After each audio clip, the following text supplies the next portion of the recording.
दशम श्रेणी ऑनलाइन कार्यक्रम को समस्त को स्वागत।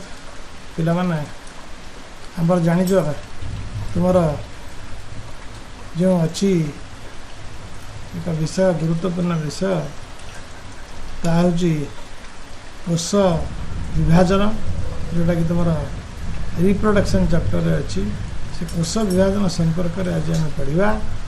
तुम्हें जानिच कोष विभाजन क्या कहुए गोटे कोष विभाजित हो दुईटी कोष बा चारिटी कोष परिणत होगापी प्रक्रिया को कोष विभाजन कहुए। ये कोष विभाजन प्रक्रिया दुई प्रकार अच्छी। गोटे हूँ तुम समविभाजन अन्यटी हूँ अर्ध विभाजन। तेणु आम से समविभाजन संपर्क में आज पढ़ा। तेणु समविभाजन क्या कहते प्रथम समविभाजन हूँ एक प्रक्रिया जो प्रक्रिया गोटे मातृकोश दुईटी अपत्य कोष सृष्टि हुए एवं मुख्य जिनस हूँ अपत्य कोषर गुणसूत्र संख्या मातृकोषर गुणसूत्र संख्यार सहित सामान होता है। तो गुणसूत्र संख्या सबदा समान मातृकोष यदि 10टी गुणसूत्र थी जो दुईटी अपत्य गुणसूत्र हम से दुईटी अपत्य कोष हम से दुईटी अपत्य कोष गुणसूत्र संख्या 10 रही। तेणु ये जो कोष विभाजन प्रक्रिया साधारणतः दुईटी पर्यायर होता है।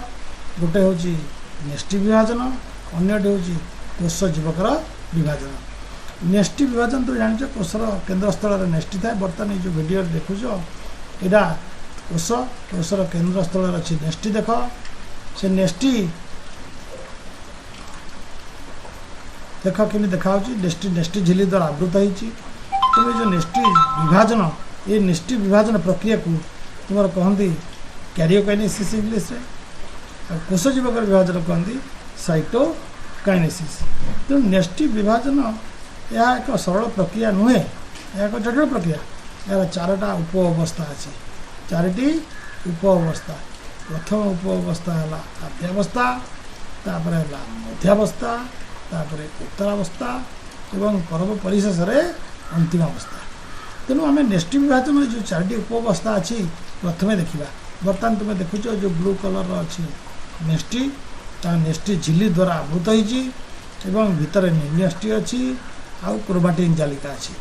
बर्तमान देख नेष्टि विभाजन आद्यावस्था कौन हम नेष्टि विभाजन आद्यावस्था प्रथम गुणसूत्र गुड़िक अनुलम्ब भाव प्रथम गुणसूत्र गुड़िक स्पष्ट और स्थूल रूप धारण कर एक निर्दिष्ट संख्यक गुणसूत्र आकार प्रतीयमान हम। तापर ये गोटा अनुलम्ब भाव विभाजित हे ता केन्द्र सहित लगी रे। देख बर्तमान केन्द्र सहित लगिक रही तुम देखिपार केन्द्र सहित लगिक रही कि अनुलम्ब भाव विभाजित होती। बर्तमान आ तुमको नेष्टि झिल्ली देखा जो ब्लू कलर नेष्टि झिल्ली देखा नेष्टि झिल्ली देखा एपटे जो व्हाइट कलर तुम देखुच व्हाइट कलर जो तारा भाया देखुच से गुटी हूँ तर्कु तंतु गठन प्रक्रिया। तर्कु तंतु गोटे प्रकार तंतु कोष भितर सृष्टि हुए से कोष से जो तंतु गुड़िक ये गुणसूत्र केन्द्र को विभाजन कर साहाय्य करे।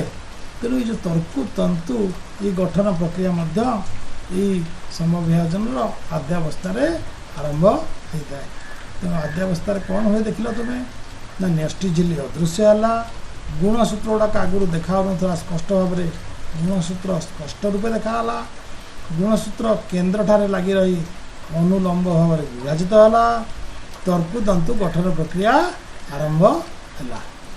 बर्तमान देख ता परवर्ती अवस्था गुणसूत्र गुड़िक केन्द्र सह तर्कु तंतु संयोग हम एवं गुणसूत्र गुड़िक कोषर मध्य समतल अवस्थान इक्वेटोरियल प्लेन गोटे प्लेन अच्छी मध्य अवस्था प्लेन सबुजा गुणसूत्र आसिक मध्य समतल अवस्थान कर तर्कु तंतु गुड़िक गुणसूत्र केन्द्र सहित संयुक्त हम। तेणु ये है मध्यावस्था मन रख गुणसूत्र गुड़िक कोषर मध्य समतल स्थान अवस्थान करती तर्कु तंतु गुड़िक गुणसूत्र केन्द्र सह संयुक्त होता है। देखिपार बर्तमान ये picture T video T 3D केमी देखाई केमी गुणसूत्र केन्द्र सह संयुक्त परवर्ती काल रे आसीबो तुमर उत्तरावस्था। ए उत्तरावस्था जिमिति आसिला सेमिति कोन हला ना गुणसूत्रर केन्द्र विभाजित होला। गुणसूत्रर केन्द्र विभाजित हवा फल एवं तर्कुतंतु संकोचन हवा फल तर्कुतंतु संकोचन जोगु गुणसूत्रर केन्द्र विभाजित होला एवं गुणसूत्रर दुई खंड दुई मेरुआड़ को गति कला। यह इंग्राजी अक्षर भी किंबा एल आख्यार सदृश रूप धारण करिछि। तेणु तुम मन रख उत्तरावस्था गुणसूत्रर केन्द्र विभाजित हुए तर्कुतंतुर संकोचन फल एवं गुणसूत्र गुड़िक इंग्राजी अक्षर भी आकार धारण करी दुई मेरु आड़ को गति करते दुई मेरु आड़ को गति करते। बर्तमान देख इंग्राजी अक्षर भी सदृश धारण करी दुई मेरु आड़ को कोशर दुई मुंड को दुई पट मेरु आड़ को गति कर।